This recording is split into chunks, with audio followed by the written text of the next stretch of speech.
உன்னை எங்கேயோ ஒரு இடத்துல உன்னை அடைச்சி கொண்டு போகிற மாதிரி ஒரு சொப்பனம் வரும். அதில் யாரோ வந்து உன்னை விடுதலையாக்குற, அது போலீஸாவோ இல்லை ஒரு கட்சி தலைவராகவோ இல்லை உங்களுக்கு தெரிஞ்ச ஒரு நல்ல நண்பராகவோ தெரியாத முகம் கொண்ட ஒருத்தர் வராருன்னா 2 விஷயம் தெரிஞ்சுக்கங்க. ஒன்று, தெரிஞ்ச முகத்தில் வராருன்னா அது தேவனாகிய கர்த்தர். ஆமென் சொல்லுவோமே. சொப்பனத்தில் 2 விதம் உண்டு. தெரியாத முகத்தில் வந்து உனக்கு உதவி செய்கிற மாதிரி சொப்பனத்தில் வருதுன்னா அது தேவதூதன்.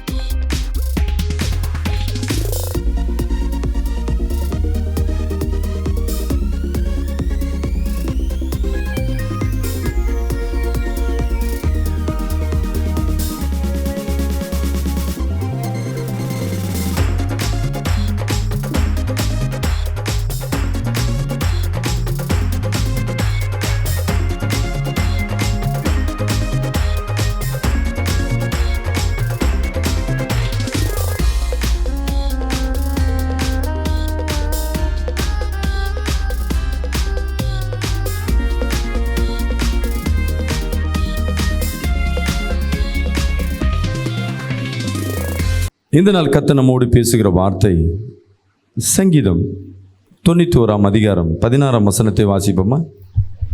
கைகளில் வேதத்தை எடுத்துக்கொள்ளுங்க.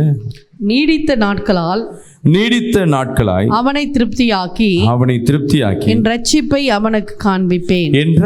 அவனுக்கு காண்பிப்பேன். ஹல்லேலூயா. தேவன் சொல்லுகிறார், என்னுடைய விடுதலையை நான் உங்கள் வாழ்க்கையில் நீடித்த நாட்களாய் வைப்பேன். ஹல்லேலூயா. தேவன் ஒரு விடுதலை கொடுக்குறாருன்னா அது நீடித்த நாட்களாக இருக்கும். ஏன் அந்த காரியங்களை நீடித்த நாட்களாய் அப்படின்ற அந்த லைனை கொஞ்சம் உற்று நோக்கும்படியாக நான் கவனிக்கிறேன். அந்த நீடித்த நாட்களை நம்ம மனுஷன் எப்படின்னா எந்த விஷயத்திலும் திருப்தி அடைய மாட்டாங்க. நம்ம எது செஞ்சாலும் பத்தலை. இன்னைக்கு 10,000 ரூபாய் சம்பளம் வாங்கினாலும் கிடைச்சா போதும், என் வாழ்க்கைக்கு ஒரு பெரிய ஒரு விலைக்கு ஏற்றியாச்சு அப்படின்னு நினைப்போம். ஆனால் அதுவே அந்த 10,000 ரூபாய் சம்பளம் தொடர்ந்து வர ஆரம்பிக்கும் போது அதுவும் பத்தாது. 15,000 ரூபாய் சம்பளம் தான் நல்லா இருக்குமே. சரி, 15,000 சம்பளம்னா 20,000 தான் நல்லா இருக்குமே. எனக்கு வருஷத்துக்கு ஒரு புடவை எடுத்து கொடுத்தா போதும். முதல்ல அந்த திருப்தியில் தான் இருப்போம். அடுத்தது பார்த்திங்கன்னா வாய்ப்பு கிடைக்கும் போதெல்லாம் புடவை வாங்கிட்டு தான் இருப்போம். புடவையோ நெக்லஸோ நம்மளுக்கு தேவையானது. எந்த ஒரு காரியத்திலும் போதும்னு சொல்ல மாட்டோம். ஹல்லேலூயா. கஞ்சோ குழோ எனக்கு ஊற்றினா போதும். உங்கள் வீட்டில் என்ன பண்ணுவேன்? நாய் மாதிரி விழுந்து கிடக்குன்னு சொல்லுவாங்க. வந்ததுக்கப்புறம் எப்போ பார்த்தாலும் பார் என்ன போட்டுன்னு இருக்குது. ஹல்லேலூயா. ஏன் இதை சொல்கிறேன்னா, தேவனுக்கு தெரியும் மனுஷன் என்ன கிடையாது, திருப்தி அடையாத ஒரு இருதயம். நம்ம இருதயம் எப்படின்னா ரொம்ப மோசமானது. இவ்வளோதான் அப்படின்னு என்ன கிடையாது, எதுவுமே கிடையாது. இன்னும் அது எந்த ஒரு மனிதன் திருப்தி அடைகிறானோ, போதும் அவ்வளோதான் எனக்கு இது போதும் அப்படின்னு கிடைச்சதை வாழ்க்கையில் ஏற்றுக்கொள்கிறானோ அவன் விசேஷ மனிதனாய் மாறுகிறான். ஹல்லேலூயா. தன் ஆசைகளை கட்டுப்படுத்துகிற மனிதன் தேவனுக்கு ஒப்பாய் மாறுகிறான். விசுவாசிக்கிறாமே சொல்லுவோமே. ஹல்லேலூயா. ஏசப்பாவுக்கு எவ்வளோ பலன் இருக்குது, எவ்வளோ ராஜ்யம் இருக்குது. ஆனால் பிதா சொன்னதுனால, தகப்பன் சொன்னதுனால தன் சரீரத்தை இந்த மனித குலத்துக்கு வந்து என்ன பண்ணார்? இரத்த சாட்சியை மறைத்தார். ஏன் நான் இதை சொல்கிறேன்னா, நீடித்த நாட்கள். அதனால் தேவனுக்கு தெரியுது இந்த பிள்ளை எதுலேயும் என்ன பண்ணல, நிரந்தரமான சந்தோஷம் இல்லை. நம்ம வாழ்க்கையிலும் அமைகிறதும் அப்படி தான். இது ஒரு காலகட்டங்கள் பார்த்திங்கன்னா நமக்கு எது கொடுத்தாலும் பத்தலைன்றது ஒன்று இருந்தாலும், இன்னொன்று சொல்லப்போனால் எதுவுமே நிரந்தரமாகவும் இல்லை. வேலை நிரந்தரமாக கிடையாது, வருமானம் நமக்கு நிரந்தரமாக கிடையாது. நிறைய பேர் சொல்லுவாங்க கவர்மெண்ட் ஜாப் கம்மி சம்பளம் இருந்தாலும் நிரந்தரமாக இருக்குன்னு சொல்லிட்டு அதை ஏற்றுக்கொள்வாங்க. வீடு நிரந்தரமாக கிடையாது, பிள்ளையின் அன்பு நிரந்தரமாக கிடையாது, கணவன் அன்பு நிரந்தரமாக கிடையாது, மனைவி அன்பு நிரந்தரமாக கிடையாது. ஸோ நம்ம கூட வாழ்கிறவங்க நிரந்தரமாக என் கூட கடைசி வரையும் இருப்பாங்களா? இல்லை. சரி, நம்மளுடைய சரீரத்தின் பலன் நிரந்தரமாக இருக்குமா? இல்லை. எதுவுமே இந்த உலகத்தில் நிரந்தரமா இல்லை. அல்லேலூயா. ஒரே ஒருத்தர் தான் நிரந்தரமாக இருக்கிறார். அவர் யாருன்னா நம்ம இயேசு கிறிஸ்து. அல்லேலூயா. நேற்றும் இன்றும் என்றும் மாறாதவர். அதனால தான் தேவன் அவர் எப்படி இருக்காருன்னா விசேஷமாக இருக்கிறார்.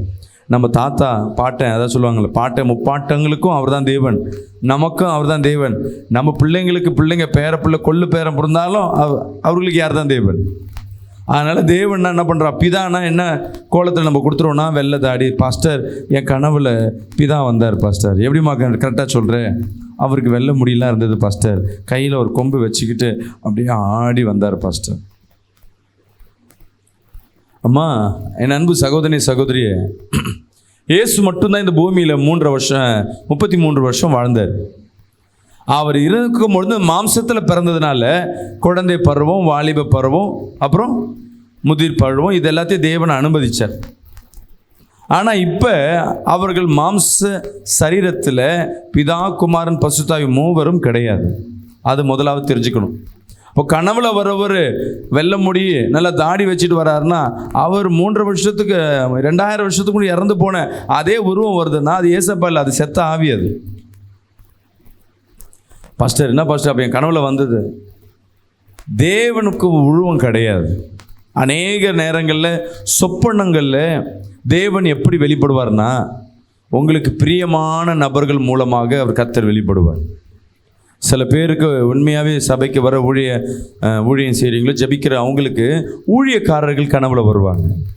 நீங்கள் நினைப்பீங்க எங்கள் ஊழியக்காரர் வந்துட்டார், இனிமேட்டு அந்த சபைக்கு தான் போகணும்னு. இல்லை, அப்படி இல்லை. தேவன் ஊழியக்கார ரூபத்தில் சொப்பனத்தில் வருவார். ஒரு ஆமேன்னு சொல்லுவோமே. அல்லேலூயா. சில நேரங்களில் போலீஸ்கார் மாதிரி கூட வருவார். உன்னை எங்கேயோ ஒரு இடத்துல உன்னை அடைச்சி கொண்டு போகிற மாதிரி ஒரு சொப்பனம் வரும். அதில் யாரோ உன்னை விடுதலை ஆக்குற, அது போலீஸாவோ இல்லை ஒரு கட்சி தலைவராகவோ இல்லை உங்களுக்கு தெரிஞ்ச ஒரு நல்ல நண்பராகவோ தெரியாத முகம் கொண்ட ஒருத்தர் வராருன்னா 2 விஷயம் தெரிஞ்சுக்கங்க. ஒன்று, தெரிஞ்ச முகத்தில் வராருன்னா அது தேவனாகிய கர்த்தர். வராமேன்னு சொல்லுவோமே. சொப்பனத்தில் 2 விதம் உண்டு. தெரியாத முகத்தில் உனக்கு உதவி செய்கிற மாதிரி சொப்பனத்தில் வருதுன்னா அது தேவ தூதன். ஒரு அலையிலேயே சொல்லுமே. அப்போ தேவன் நமக்கு விடுதலை கொடுக்க அவர் ஆயத்தமாக இருக்கிறார். எப்படிப்பட்ட ஆயத்தம்னா நிலையானது. அல்லேலூயா. நம்ம இயேசுவை 2வது ஆளாவோ 3வது ஆளாவோ தான் பிடிக்கிறோம். வேற ஆப்ஷனே இல்லை அப்படின்னா கடைசியாக போய் தேவனை பிடிப்போம். அப்படி பிடிச்சிங்கன்னா தேவன் உன்னோடு இருக்க மாட்டார். எது நடந்தாலும் சரி எனக்கு எல்லாமே கர்த்தர் தான். ஒரு ஆமே சொல்லுவோமே. ஒரு தலைவலியோ வியாதியோ ஒரு நெருக்கமோ, ஐயோ ரொம்ப மனபாரமாக இருக்கு, என் கணவர் திட்டாரு, நான் எங்கள் அம்மாட்ட சொன்ன ஒரு ஆறுதலாக இருக்கும், என் நண்பன்கிட்ட சொன்ன ஒரு ஆறுதலாக இருக்கும், என் போதகர்கிட்ட சொன்ன ஒரு ஆதாரமாக இருக்கும். இது எதுவுமே உனக்கு ஆறுதலை கொடுக்காது. அல்லேலூயா.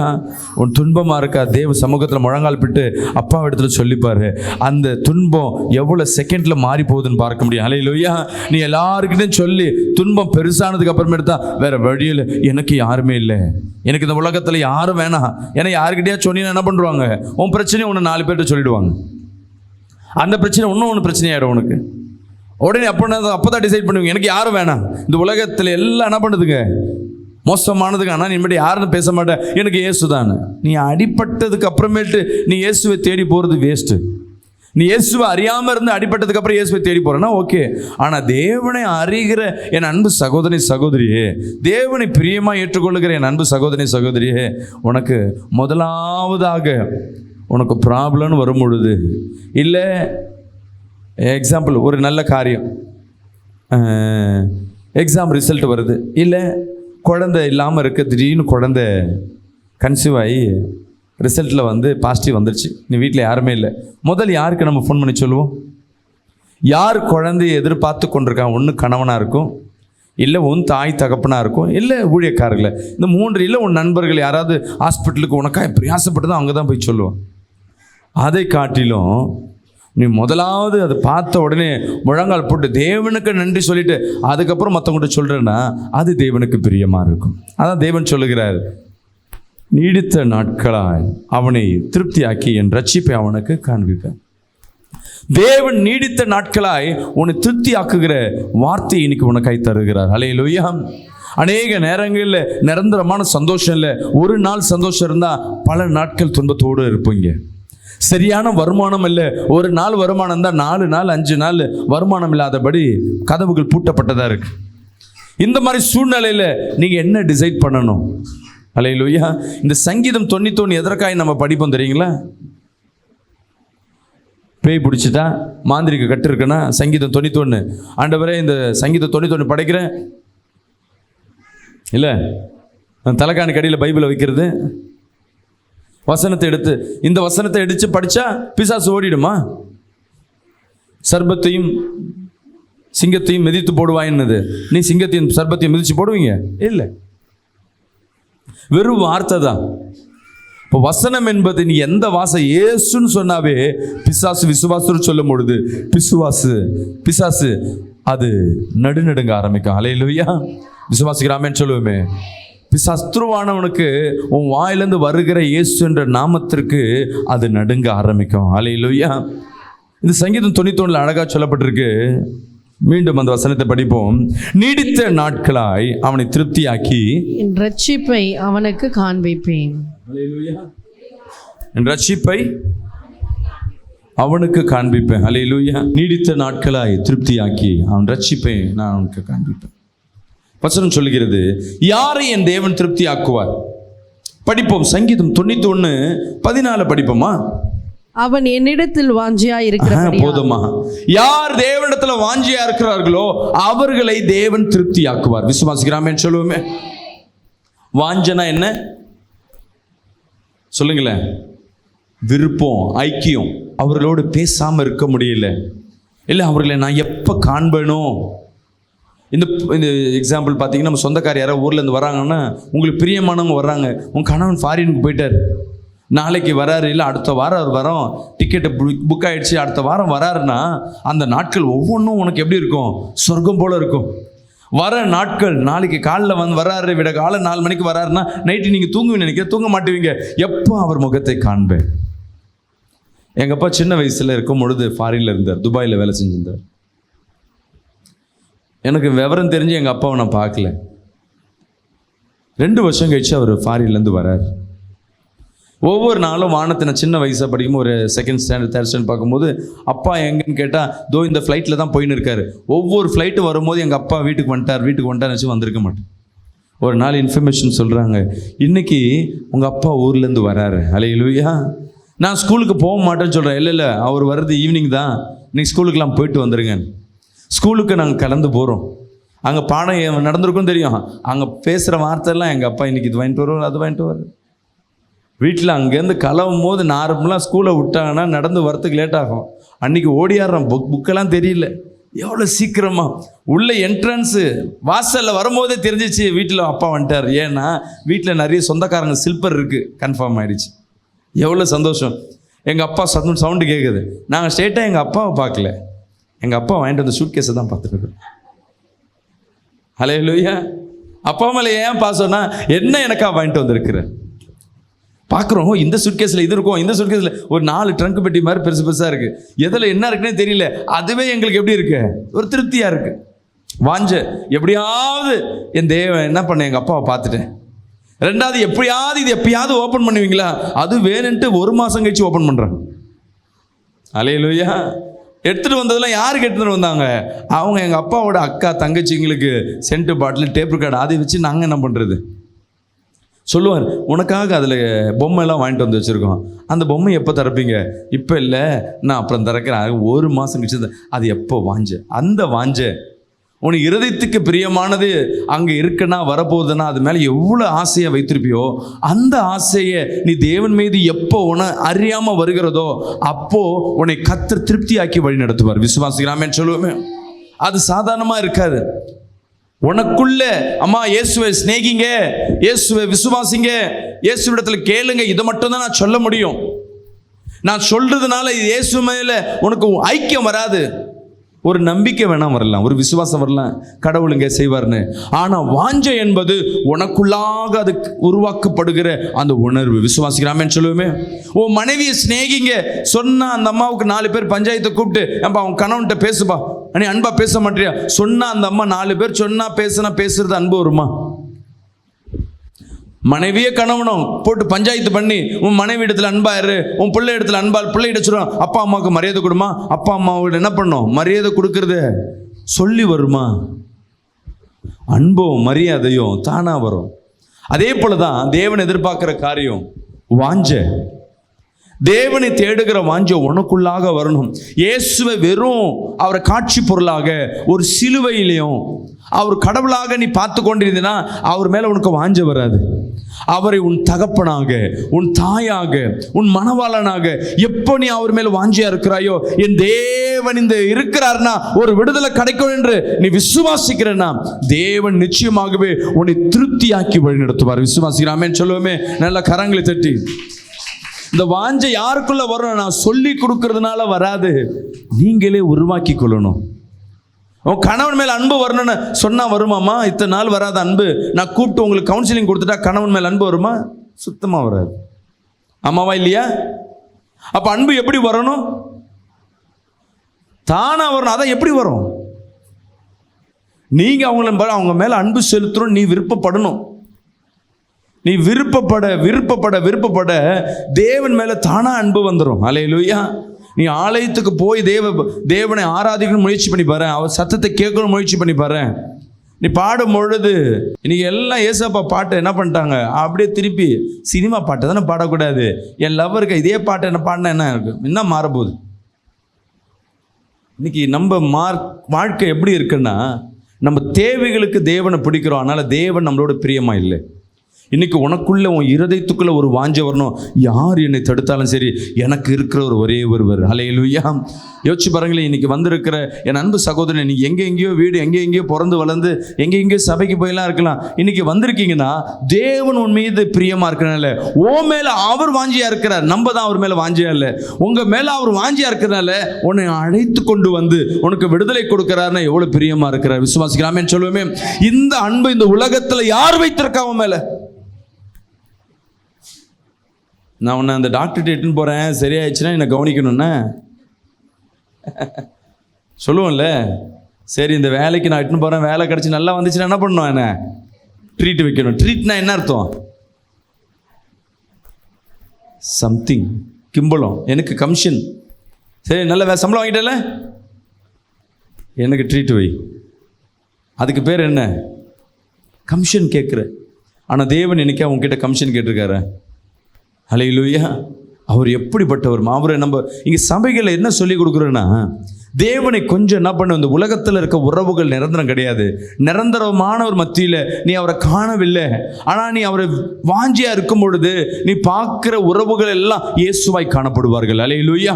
விசுவாசிக்கலாமேன்னு சொல்லுவோமே. உன் பிள்ளை உனக்கு அன்பு கொடுக்காது, உன் கணவன் உனக்கு அன்பு கொடுக்காது, உறவுகள் அன்பு கொடுக்காது. ஆனால் தேவன் மீது நீ அன்பு வைக்கும் பொழுது, அவர் மீது வாஞ்சியா இருக்கும் பொழுது, இந்த உலகத்தில் உள்ளவர்கள் எல்லாம் உனக்கு மேல் அன்பு வைப்பார்கள். அல்லேலூயா. நீ தேடி கிடைக்காதெல்லாம் தானா கிடைக்க ஆரம்பிக்க. கரங்களை தேடி வராமேன்னு சொல்லுவோமே. அதே பாருங்க, சங்கீதம் 91:14 சொல்லுது, அவன் என்னிடத்தில் வாஞ்சியா இருக்கிறபடியால் அவனை விடுவிப்பேன். அவன் என் நாமத்தை அவன் அறிந்திருக்கிறபடியால், என் நாமத்தை அவன் அறிந்திருக்கிறபடியால். இயேசுன்னு நாமம் யார் யாரெல்லாம் தெரிஞ்சு வச்சிருக்கீங்களா, நீ பாக்கியவதி பாக்கியவான்கள். அல்லேலூயா. ஏசப்பானா எனக்கு ரொம்ப பிடிக்கும். எந்த இடத்துல இயேசு யூஸ் பண்ணணும்? சமையல் ஆக்குறது முக்கியம் இல்லை, சமையலில் இருக்கிற கிச்சனில் எல்லா பொருளும் இருக்கும். உப்பு எந்த நேரத்தில் போடணும், புளி எந்த நேரத்தில் போடணும், எவ்வளோ போடணுன்றது விசேஷம் தெரியணும் உனக்கு. என்கிட்ட உப்பு இருக்குப்பா, உப்பை வச்சுட்டு என்ன பண்ண போகிற? அது ஏற்ற நேரத்தில் அளவாக போட்டால் தான் அது. வச்சுக்கிட்டு நீ சாப்பாட்டில் போடலன்னா அந்த சாப்பாடுக்கு என்ன இருக்காது, சுவை இருக்காது. அதிகமாக போட்டாலும் அது போல் இயேசு நாமம் நீ தெரிந்திருக்கிறன்னா எந்த இடத்துல அதை பிரயோஜனப்படுத்துறியோ அது வல்லமையாக வெளிப்பட ஆரம்பிக்கும். அல்லேலூயா. சங்கீதம் 91:15 படிப்போமா. அவன் என்னை நோக்கி கூப்பிடுவான், நான் அவனுக்கு மறு உத்தரவு அருளுவேன். விசுவாசிக்கிறாமேன்னு சொல்லுவோமே. யார் யாரெல்லாம் அவரை நோக்கி கூப்பிடுறீங்களோ அவர்களை கர்த்தர் திருப்தியாக்கி நடத்துவார். நம்ம அவரை கூப்பிடுறது இல்லை. இன்னைக்கு சபைக்கு வரும்பொழுது அவரை நோக்கி கூப்பிடுறோம். நாங்கள் கூப்பிடும்பொழுது கூட சேர்த்து ஜெபம் பண்ணுறீங்க. வீட்டில் எவ்வளோ நேரம் தேவனை கூப்பிட்டு கொண்டிருக்கோம்? இன்னைக்கு கர்த்தர் உங்களோடு பேசி கொண்டிருக்காங்க. அல்ல ஏன் திருப்தி ஆகாமல் நம்ம வாழ்க்கையில் காணப்படுகிறது. தேவனை நம்புகிறோம், தேவனோடு இருக்கிறோம், ஜெபிக்கிறோம், ஏன் திருப்தி ஆக மாட்டோம்? சங்கீதம் 78:10 சொல்லுகிறது, அவர்கள் தேவனுடைய உடன்படிக்கையை கை கொள்ளாமல் அவருடைய கட்டளைகளின்படி நடக்க சம்மதியாமலும். இன்னைக்கு யார் யார் தேவனுடைய உடன்படிக்கைனா என்ன, கட்டளைன்னா என்ன? கட்டளைன்னா ப்ராமிஸ்ன்னு சொல்லுவீங்க இல்லை? கட்டளை என்னன்னா உடன்படிக்கைனா என்ன? உடன்படிக்கை ஒப்பந்தம் பண்ணிக்கிறேன், இப்படி பண்ணணும், நீ இப்படி பண்ணணும், இதெல்லாம் நான் உனக்கு கொடுக்குற ஒப்பந்தம், உன்னை இப்படி செய்யணும். கட்டளைனா ரூல், நடந்து தான் ஆகணுன்ற. இன்னொன்று சொல்ல போனேன்னா வழிமுறைகள், கட்டளையை நடத்துகிற வழிமுறைகள் உடன்படிக்கைன்னு சொல்லுவாங்க. அவர் உடன்படிக்கையும் கட்டளையை கை கொள்றோமா? நம்ம தாய் தகப்பனை சிநேகிக்கிறோமா? இயேசு நாமத்தை வீணா என்ன பண்ணுவோம்? எத்தனை பேர் வீணா பிரயோஜனப்படுத்துறீங்க? நான் ஜெபிச்சேன்னா அவ்வளோதான். எப்போ இந்த வார்த்தை வருதோ அப்போவே நீ அது சூனியம் பண்ணுறேன்னு அர்த்தம். சூனியக்காரி வெளியே தேவையில்லை, சபைக்குள்ளேயே இருப்பாங்க. நான் ஜெபிச்சேன்னா அவ்வளோதான். சில ஊழியக்காரி சொல்லுவாங்க, நான் ஜெபிச்சேன், உன் வாழ்க்கை ஒன்றும் இல்லாமல் போயிடும். இங்கே பெரம்பூரில் ஒரு பாஸ்டர் டி சாம்சன் சொல்லிட்டு, அல்லேலூயா, இப்படி தான் ஊழியக்காரர்களையும் சரி விசுவாசிகளையும் சரி, நான் ஜெபம் பண்ணனா கர்த்தர் உனக்கு வல்லமையை கொடுத்துருக்கிறாருன்னா எதற்காக கொடுத்துருக்கிறார் சொல்லுங்க? விசுவாசிகளுக்காக. ஸோ நீ நல்லா ஜெபம் பண்ணுற, உன் குடும்பத்திற்காக கர்த்தர் கொடுத்துருக்கிறார். அதை இன்னொருத்தரை அழிப்பதற்கு நீ பயன்படுத்துறனா அந்த ஜெபத்தை தேவன் கேட்பாரா? வேதத்தில் எங்கேயாவது யாரும் அழிப்பதற்கு தேவன் ஜெபம் பண்ணியிருக்கோ, இல்லை சீஷர்கள் ஜெபம் பண்ணியிருக்கிறதோ, அப்போஸ்தலர் ஜெபம் பண்ணியிருக்கிறதோ, இல்லை புனிதர்களை ஜெபம் பண்ணியிருக்கிறதோ எங்கேயாவது பார்த்துருக்கோமா? இல்லை. அப்படி ஜெபம் பண்ணுறோம், அப்படி பண்ணுறாங்கன்னா அவங்க சூனியக்காரருக்கு ஈக்குவலாக இருக்கிறவங்க. அல்லேலூயா. விசுவாசிக்கிறாமேன்னு சொல்லுவோமே. ஊழியக்காரை கனப்படுத்தலாம், ஆனால் ஊழியக்கார் சாபம் வாங்கக்கூடாதுன்னு ஊழியக்கார ஒருத்தர் சபிக்கிறாங்கன்னா அந்த இடத்துல அந்த ஊழியக்காரே கிடையாது. அல்லேலூயா. எடுத்து படிப்போம் மீண்டும். சங்கீதம் 78:10 சொல்லுகிறது, இஸ்ரவேல் ஜனங்கள் தேவனுடைய உடன்படிக்கையை கை கொள்ளாமல். இன்னைக்கு நிறைய நேரம் அவர் உடன்படிக்கை கை கொள்றது இல்லை, ஓய்வுனால பார்க்கறது இல்லை, தாய் தகப்பனை கனம் பண்றது இல்லை, பிறர் உடமைய வாழ்க்கையை நம்ம விரும்புகிறவர்களாக இருக்கிறோம், பொய் சத்தியம் பண்ணுகிறோம். தேவனை தவிர வேற ஒரு தேவனை நம்ம வச்சுக்க கூடாதுன்னு சொல்றார் தேவன். என்னை தவிர நீ யாரையும் வணங்கக்கூடாதுன்னு. நம்ம வணங்குறோமா? நம்ம என்ன சொல்லுவோம்? நான் இயேசுவை தானே வணங்குறேன். இயேசுவை தவிர உன் வேலைக்கு நீ முக்கியத்துவம் கொடுக்குறேன்னா, இந்த உலகத்திலே உன் வேலையை பெருசாக நினைக்கிறேன்னா அது விக்கிரகம், அது வேற ஒரு மதத்தை சார்கிற போல. இல்லை நீ யூஸ் பண்ணுற நகையோ, எனக்கு இந்த நகைனா ரொம்ப ராசிங்க, என் கழுத்தில் போட்டால் ரொம்ப ராசிங்க, இந்த புடவை போட்டால் ராசிங்க, எப்போ கலர்லேயோ புடவையிலையோ உடைமையிலையோ நீ உரிமை கொள்ளுகிறனா அது விக்கிரகமாய் மாறுகிறது. வேறு ஒரு மதத்தை நீ விரும்புகிற. நான் என் கணிதத்தை ஃபாலோ பண்ணுறேன், எனக்கு கூட்டல் இது வந்தால் நல்லா இருக்கும், இதெல்லாம் காரியம். எனக்கு வடக்கு பக்கம் வழி, தெற்கு பக்கம் வழி, எனக்கு இந்த ஜாதி, எதை பார்க்குறியோ இதெல்லாம் விக்கிரகத்துக்கு சமமான. தேவனுக்கு கொடுக்கிற முக்கியத்துவத்தை நீ யார் மேலே, உன் பிள்ளை மேலே மிகுந்த பாசம் வைக்கிறனா அதுவும் விக்கிரகமாய் மாறும். உன் கணவன் மேலேயோ மனைவி மேலே ரொம்ப மிகுந்த பாசம் வைக்கிறனா அதுவும் விக்கிரகமாய் மாறும். எதுவாக இருந்தாலும் முதல் இயேசுவிடத்துக்கு. அல்லேலூயா. விசுவாசிக்கிறாமேன்னு சொல்லுவோமே. இயேசுக்கு அப்புறம் ஒன் பை நீ இயேசுக்காக உன் குடும்பத்தை மறிக்க மாட்டேன், ஆனால் குடும்பத்துக்காக இயேசு மறுதளிப்பேன். அங்கே அவர் கோச்சு பாருங்க. நிறைய நேரம் நம்மளே பண்ணுற தப்பு. எடுத்து அடுத்த காரியம் படிப்போம். சங்கீதம் 78ஆம் அதிகாரம் 13-17 வரையும் படி. 13-17 படிங்களேன். கடலை பிளந்து அவர்களை கடக்க பண்ணி ஜலத்தை குவியலாக நிற்கும்படி செய்தார். பகலிலே மேகத்தினாலும் ரா முழுவதும் அக்கினி வெளிச்சத்தினாலும் அவர்களை வழி நடத்தினார். வனாந்தரத்திலே கண்மலைகளை பிளந்து மகா ஆழங்களில் இருந்து தண்ணீரை அவர்களுக்கு குடிக்க கொடுத்தார். கண்மலையில் இருந்து நீரோட்டங்களை புறப்பட பண்ணி தண்ணீரை நதி போல ஓடி வரும்படி செய்தார். என்றாலும் அவர்கள் பின்னும் அவருக்கு விரோதமாக விரோதமாய் பாவம் செய்து வறண்ட வெளியிலே உன்னதமானவருக்கு கோபம் ஊட்டினார்கள். இஸ்ரவேல் ஜனங்கள் வாழ்க்கையில தேவன் அற்புதத்தை செய்தார். இது அநேக காரியம் பார்த்துருக்கோம். ஆனா தேவன் அதே நேரங்களில் அற்புதத்தை செய்தவருக்கும் தேவனுக்கு கோபம் உண்டும்படியாக நிறைய காரியங்களை இஸ்ரவேல் ஜனங்கள் செய்தார்கள். இன்னைக்கு நம்ம விடுதலை பெற்ற பிறகு ஒரு துக்கம், ஒரு துன்பம் வரும்பொழுது, ஒரு ஆசை வரும்பொழுது தேவனை தள்ளி வைக்கிறோம். தேவன் செய்த அற்புதத்திற்கு நம்ம எதிராய் நிற்கிறோம். அதனால் நாம் பெற்ற ஆசீர்வாதங்களை, நாம் தேவன் கொடுத்த ஆசீர்வாதத்தை சுதந்தித்துக் கொள்ள முடியல. நம் செய்கிற செயல், என் அன்பு ஜனமே, தேவனை கோபம் மூடும்படியாக செய்யப்படுகிறது. இன்னைக்கு வந்திருக்கிற என் அன்பு ஜனமே, உங்க வாழ்க்கையில நீங்க கவனிச்சு பாருங்க. உங்க செயல்கள், கடந்த ஒரு 7 நாட்கள் செயல்கள் தேவனை கோபம் மூட்டும்படியாக ஏதாவது செயல்கள் உண்டா? உன் கணவன் திட்டுறீனா அதுவும் என்ன அர்த்தம் சொல்லுங்க? தேவனை கோபம் மூட்டுற. உன் கணவனை அடிக்கிறேன்னா இன்னும் மோசம். இன்னைக்கு எல்லாம் லேடிஸ் அடி வாங்கிற விஷயத்தெல்லாம் கேட்டு போய் இப்போ என்ன ஆகுது? கணவனை எங்க என்ன ரொம்ப அடிக்கிறாருங்க பாஸ்டர், நீங்கள் கொஞ்சம் சொல்லுங்க பாஸ்டர். அந்த அம்மாவை பார்த்தா அப்பாவி மாதிரி இருக்கு. இல்லை பாஸ்டர், லைட்டாக தட்டினேன் பாஸ்டர். எனக்கு மனுஷன் தானே பாஸ்டர், எனக்கு கோவம் இருக்குமா? அதனால நான் அவர் அடிக்கிற நான் புக்குன்னு குத்துனேன், அவர் அவ்வளோதான் ஊன்ட்டாரு. ஆண்களே கொஞ்சம் ஜாக்கிரதையாக இருக்கு. இப்போ எவ்வளோ சிரிப்பு பாருங்க, ஆண்களை அடிக்கிறேன்னு முடியும், எவ்வளோ பேர் சிரிச்சுன்னு இருக்காங்க பாருங்க. அப்போ எவ்வளோ ஆசை உள்ளுக்குள்ள. நம்ம ஆமாம் வச்சு செய்யலாமா? இது தேவனை கோபத்தை மூண்டும். கேட்டுட்டேன் அப்படியா பாஸ்டர்? யாருக்கோ சொல்ற, இது மட்டும் எனக்கு இல்லை. உன் மாமியாரை நீ திட்டுறேன்னா, உன் மாமியாரை தள்ளி உன் வீட்டில் சேர்க்காம வைக்கிற, அவங்க விரோதியாக கூட இருக்கணும், ஆனால் அவங்களுக்கு தங்கவே வழி இல்லை. வழி இல்லாத மத்தியில் நீ இடம் கொடுக்கல. அதுக்கு 1000 காரணம் சொல்லுவ. அவங்க சரியில்லை, அவங்க வாய் ஜாஸ்தி, என்ன வேணா சரி, ஆனால் அவங்களுக்கு தங்கவே இடம் இல்லை. உனக்கு வாய்ப்பு இருக்கு, ஆனால் அவங்க வாய் பெருசாக இருக்கு, அவங்க உன்னை சண்டை போடுறாங்க, குடும்பத்தை பிரிக்கிறாங்கன்னு தெரிஞ்சு அவங்கள நீ தள்ளி வைக்கிறன்னா அது தேவனுக்கு கோபத்தை மூடப்படும். ஏன்னா இந்த உலகத்திற்கு வருவதற்கு யார் காரணம் வந்திருக்காங்க? உன் தாய் தகப்பன் காரணம் வந்திருக்காங்க. எவ்வளோ நம்ம நெருக்கம் பண்ணும் பொழுது, எவ்வளோ பிரச்சனை பண்ணும் போதெல்லாம் தாய் தகப்பன் நம்மளை விட்டு போகாதபடி நம்மளோடு இருக்கும் பொழுது, அவர்கள் முதிர் வயது வரும் பொழுது அவர்கள் ஏதோ கோபம் பண்ணுறாங்க, அவங்க ஏதோ பண்ணுறாங்க, அதனால் அவங்க தள்ளி நிற்கிறதே நல்லது. தூரத்தில் இருக்கட்டும், நான் வேணால் காசு அனுப்புகிறேன், ஆனால் நீங்கள் யாராவது பார்த்துக்குங்க.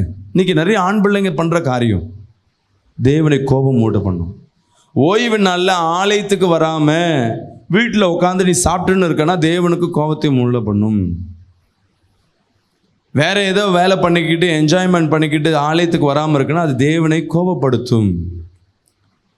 பரிசுத்தத்தை தரித்து கொண்டு, ஞானஸ்தானத்தை எடுத்துக்கொண்டு, உன் வாயில் கோபமான வார்த்தை, அநாகரிகமான வார்த்தை, அசிங்கமான வார்த்தைகள், மற்றவர்களை துன்புறுத்துகிற வார்த்தைகள், சில பேர் அடிக்க தேவையில்லை, அவங்க வாயில் வருகிற ஒவ்வொரு வார்த்தையும் இப்படி தேனில் கொட்டுறது போல இருக்கும்.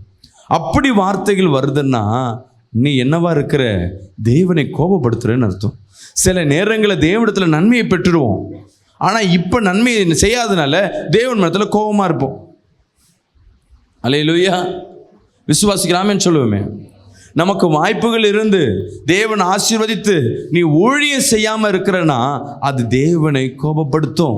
இந்த கோபப்படுத்துறதுனால, தேவன் கோபம் கொள்ளுறதுனால தேவன் கொடுக்குற ஆசீர்வாதம் நிலையாய் நிற்காது. ஏன் நீடித்து நிற்க? நல்லா தாங்க இருந்துச்சு, 2 நாள் சந்தோஷமாக அந்த போயிடுச்சு.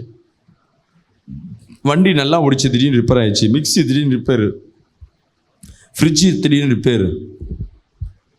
வீட்டில் ஒரு பொருள் வாங்கினே இருக்க, இல்லை இருக்கிற பொருள் பழைய பொருளானாலும் ரிப்பேர் ஆகாமல் ஓடுதுன்னா அங்கே தேவனுடைய ஆளுகை இருக்குன்னு அர்த்தம். விசுவாசிக்கலாமே சொல்லுவோமே.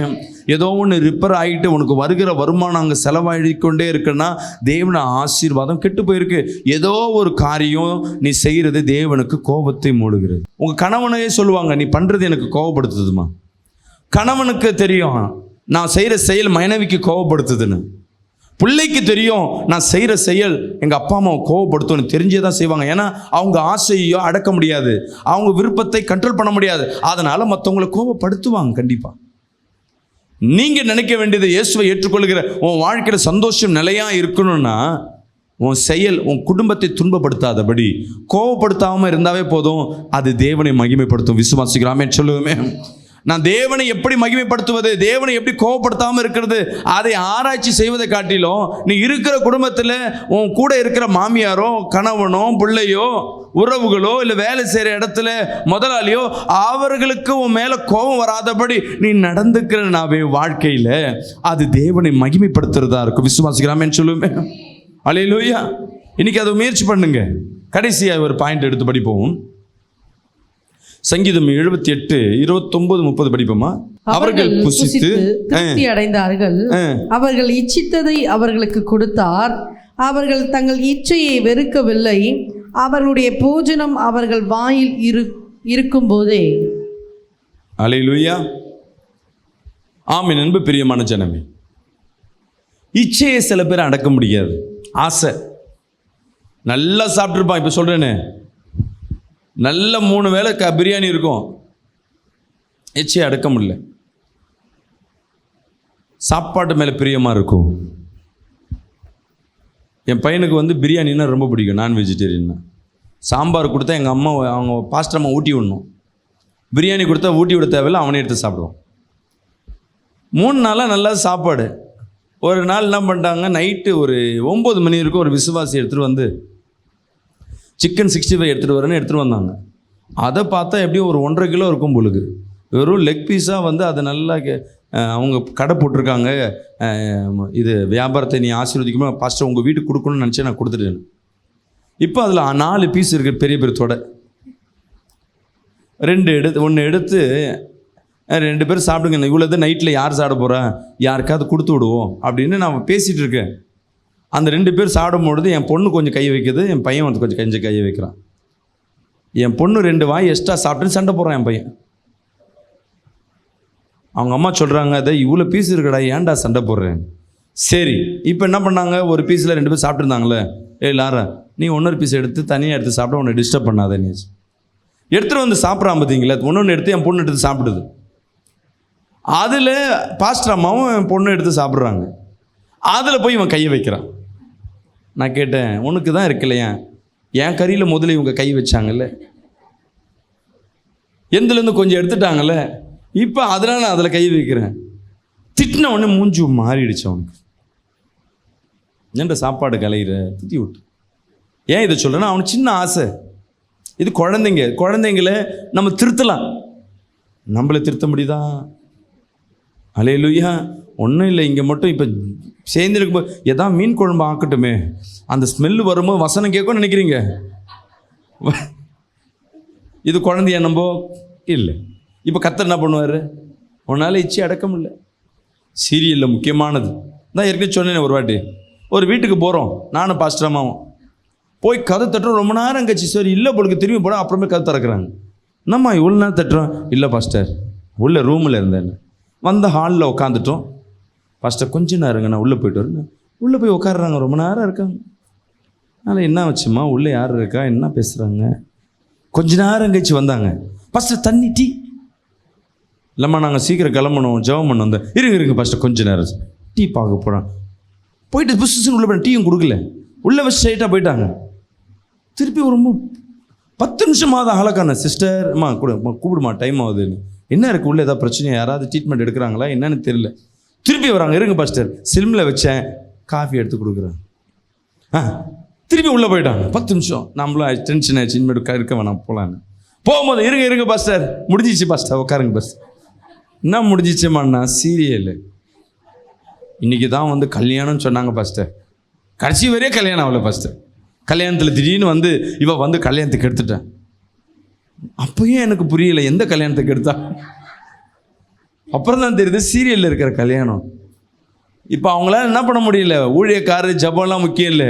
அந்த இச்சை கொஞ்ச நேரம் பார்க்கலாமே, கொஞ்ச நேரம் மொபைலில் நோண்டலாமே, கொஞ்ச நேரம் யார்ட்டையாவது பேசலாமே. இச்சை, ஆசை. இச்சைக்கு அர்த்தம் என்ன? ஆசை.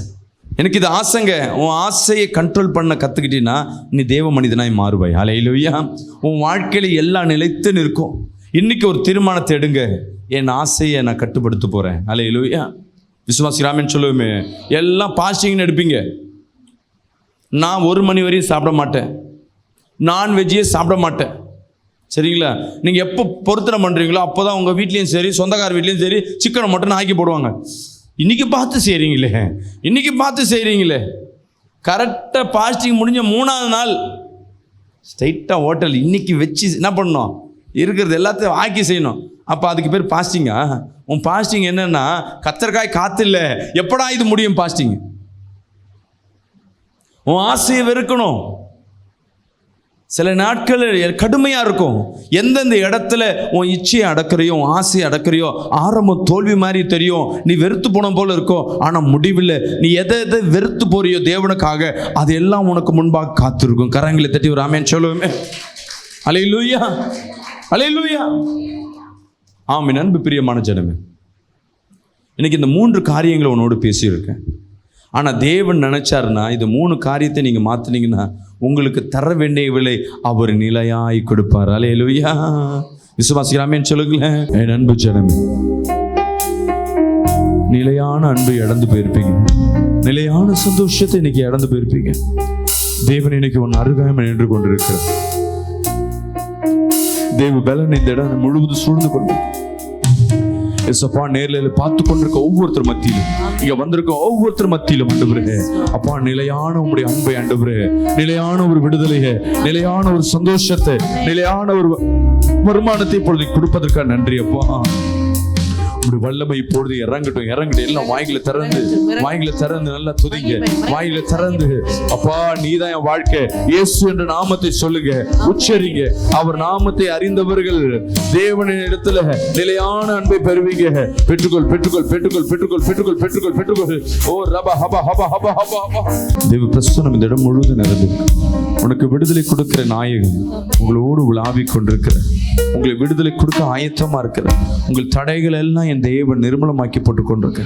இயேசுவே, தேவ மகிமை இங்க இருக்க ஒவ்வொருத்தர் மத்தியில் இறங்கட்டும் ஆண்டவரே. துதிக்கிற மத்தியில் ஆண்டவரே அவர்கள் வீடுகளில் ஒரு விடுதலை கொடுப்பீராக. அப்பா இந்த விடுதலை கூட்டத்திற்கு வந்திருக்க ஒவ்வொருத்தரையும் ஆண்டவரே விசேஷமாய் நீ தொடுவீராக. இயேசுவின் நாமத்தில் ஜெபிக்கிறேங்க நல்ல பிதாவே, ஆமென். அல்லேலூயா.